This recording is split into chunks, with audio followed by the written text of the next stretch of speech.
What's up everyone? Welcome to Program Your Remote. Today we're going to be doing a battery change in an Audi Smart Key. The only thing we're going to need to do this is our new battery. It takes a CR2032 battery. And the first thing we need to do is remove the emergency key out of the bottom. That's done by flipping it over, and if you look on the back side, there's a button right here. Press that button and then the emergency key slides out.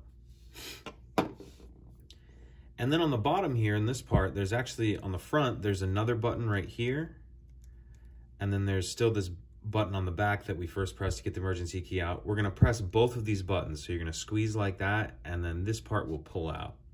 So if we squeeze and then pull out, and sometimes they can come out of there pretty tough, but they do come out. So then we can see our battery here. Take that off, get our new battery, and you wanna make sure you put that plus side down. So we put our plus side down in there like that.